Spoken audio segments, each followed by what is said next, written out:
दोस्तों अगर आपको सैलरी मिलता है तो आप सैलरी का अपना इनकम जो है आप इनकम टैक्स रिटर्न फाइलिंग में आइटर 1 फॉर्म में दिखा देते हैं। सोचो अगर आपकी सैलरी के साथ अगर कैपिटल गेन हो रहा है, चाहे वो लॉन्ग टर्म हो या शॉर्ट टर्म हो, और इसके अंतर्गत जो है आपका लिस्टेड शेयर से भी हो सकता है या आपका प्रॉपर्टी सेल से भी हो सकता है। तो इसको कहाँ पे दिखाओगे, कौन सा फॉर्म आपके लिए सुटेबल होगा और इसके लिए क्या जरूरी चेकलिस्ट है, ये हम लोग पूरा लाइव देखेंगे। तो देखो यहाँ पे समझो, अगर आपकी यहाँ पे सैलरी है और कैपिटल गेन है तो सबसे पहले हम लोग देखेंगे सैलरी और यहाँ पे लिस्टेड शेयर से जो आपका लॉन्ग टर्म और शॉर्ट टर्म कैपिटल गेन हो रहा है। तो यहाँ पे आपके लिए जो सुटेबल जो आईटीआर फॉर्म है वो आईटीआर 2 फॉर्म है, इस बात का ध्यान रखना। और जो कैपिटल गेन हो रहा है वो आपका सिर्फ इन्वेस्टमेंट से हो यहाँ पे होना चाहिए, या आपकी जो प्रॉपर्टी सेल परचेस से हो रही है उससे भी होगी तो आप दिखा सकते हो। बट यहाँ पे अगर आप एफएनओ में ट्रेड कर रहे हो तो इसके लिए जो है आपको आईटीआर 3 फॉर्म जो है आपको फाइल करना पड़ेगा, इस बात का ध्यान देना। और यहाँ पे जरूरी चेकलिस्ट समझ लो। देखो सैलरी के लिए तो आपको पता है कि फॉर्म 16 आपको यहाँ पे सबसे पहले इंपॉर्टेंट है, ये आप इंप्लॉयर से ले लेना। इसके बाद जो सेकंड है आपको 26A का डाटा को भी चेक करना है, और साथ ही जो है यहाँ पे AIS जो एनुअल इन्फॉर्मेशन स्टेटमेंट होता है ना, उसको कैपिटल गेन का जो है आप चेक करो कि इसमें क्या क्या दिखा रहा है, और इसी के हिसाब से जो है आपको पूरा प्रॉपर चेक करके जो है डाटा को टैली करके आपको अपने आईटीआर फॉर्म में दिखाना पड़ेगा। और यहाँ पे डीमेट ट्रेडिंग अकाउंट का भी जो है आपको स्टेटमेंट चाहिए। जो भी फाइनेंशियल ईयर चल रहा होगा उस फाइनेंशियल ईयर का 1 अप्रैल से लेके जैसे कि 2024 अब क्लोजिंग जो आपका रहेगा 31 मार्च 2025 तक का आपको ये स्टेटमेंट निकाल लेना है। इसके साथ अगर आप कोई भी एग्जाम्पशन क्लेम करते हो अंडर सेक्शन 54F में या 10 सब क्लोज 38 में, तो याद रखना कि इसके लिए आपके पास प्रॉपर एविडेंस होना चाहिए, तभी आप एग्जाम्पशन क्लेम कीजिएगा, नहीं तो आपको बाद में दिक्कत आ सकती है। इस बात को हमेशा ध्यान रखेंगे। इसके बाद हम लोग देखेंगे यहाँ पे कि अगर आपकी सैलरी है और साथ ही आपको यहाँ पे जो लॉन्ग टर्म कैपिटल गेन हो रहा है वो प्रॉपर्टी सेल्स हो रहा है। देखो अगर मेरी घर है, अगर मैंने उस घर को सेल किया तो उससे मुझे मोटा रकम आएगा, तो वो जो है आपका लॉन्ग टर्म कैपिटल गेन में जाएगा। वो आपको कैपिटल गेन हुआ तो वो लॉन्ग टर्म कैपिटल गेन में होगा। इसमें भी आपका आईटीआर 2 फॉर्म जाएगा, और यहाँ पे जो जरूरी चेकलिस्ट है इसके लिए भी जो है फॉर्म 16 सैलरी के लिए लेना। और जो आपका घर बेचने के लिए जो डॉक्यूमेंट होता है, जैसे कि आपका प्रॉपर्टी सेल डीड जो है वो आपको लेना पड़ेगा। और यहाँ पे कॉस्ट कैलकुलेशन जो है आपको पूरा अच्छी तरीके से दिखाना पड़ेगा, तो वो इंडेक्स में दिखा दोगे। एग्जाम्पशन अगर आप 54 या 54EC या 54F में दिखा रहे हो तो इसके लिए भी जो है आपको प्रॉपर डॉक्यूमेंट चाहिए होगा। तो चलो हम लोग आगे देखेंगे कि इसका जो है आप डाटा कहाँ पे आईटीआर 2 फॉर्म में फिल कर पाओगे।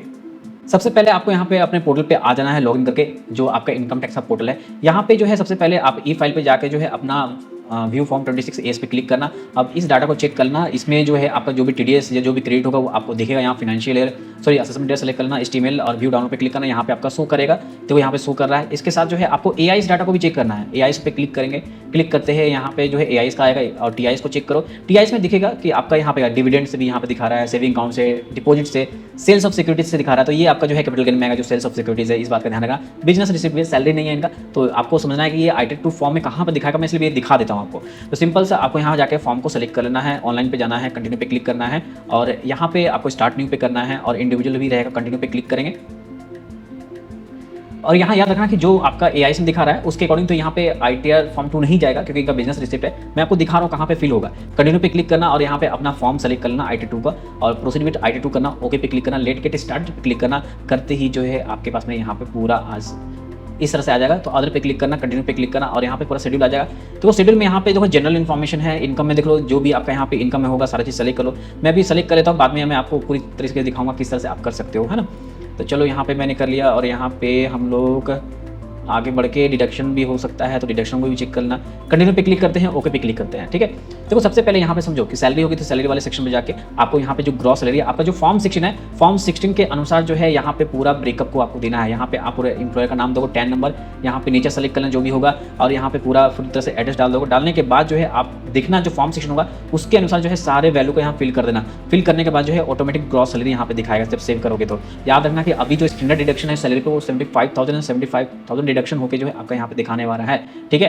तो ये सारे चीज जो है आपको यहाँ पे दिखने को मिल जाएंगे। इसके बाद जो है आपको क्या आता है, कैपिटल गेन। कैपिटल गेन में जो है देखो, अगर आपके यहाँ कैपिटल गेन अगर किसी चीज़ को बेचने से, जैसे कि सेल्स ऑफ सिक्योरिटीज से हुई है, तो उस केस में क्या होगा, हमको यहाँ पे दिखाना पड़ेगा कैपिटल गेन का। तो हम लोग कैपिटल गेन पे क्लिक करेंगे, ओके पे क्लिक करेंगे। यहाँ पे लॉन्ग टर्म कैपिटल गेन है या शॉर्ट टर्म कैपिटल गेन है वो डिपेंड करता है। शॉर्ट टर्म होगा तो यहाँ पे क्लिक करेंगे। अब सेल्स ऑफ सिक्योरिटी शेयर्स पे हो रही है तो क्लिक करोगे और यहाँ पे दिखाओगे।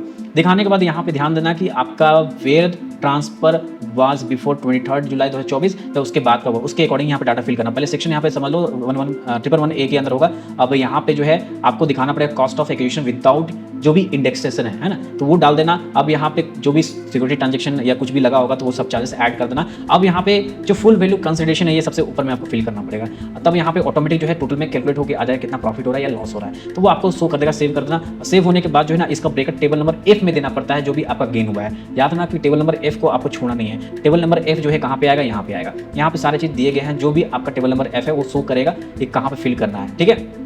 अब यहाँ पे डिडक्शन अगर आप 54 एफ में या यहाँ पे बी में या ईसी में करना चाहते हो तो यहाँ पे क्लिक करना। अब यहाँ पे डिडक्शन क्लेम करना पड़ेगा। अब यहाँ पे क्वेश्चन हो सकता है सर 54 वाला जो आपका एग्जेम्पशन वो किस चीज़ का, देखो क्या होता है ना, कभी भी कोई प्रॉपर्टी को हम लोग सेल करके कोई दूसरी प्रॉपर्टी ले लेते हैं, यानी कि दूसरी प्रॉपर्टी में इन्वेस्ट कर देते हैं, उस अगर जो भी क्लेम एग्जेम्पशन होंगे वो यहाँ पे आपको दर्शाने पड़ेंगे। अगर आपका किसी तरह का है इस तरह का एक्टिविटी तो आप यहाँ पे डाल दो। क्लियर हो गया यहाँ तक। तो यहाँ पे लॉन्ग टर्म भी दिखा सकते हो, अगर लॉन्ग टर्म का अगर कुछ है यहाँ पे आपका चक्कर, तो अगर आपने एक साल से ज़्यादा का रख लिया है, सिक्योरिटी सेल किया है, तो उस केस में आप यहाँ पे दिखा सकते हो अगर दिखाना चाहते हो तो। अगर नहीं है तो कोई दिक्कत नहीं। देखो सबसे पहले 111 में दिखाया था, अब यहाँ पे 112A में भी दिखाओगे अगर आपका लॉन्ग टर्म है तो।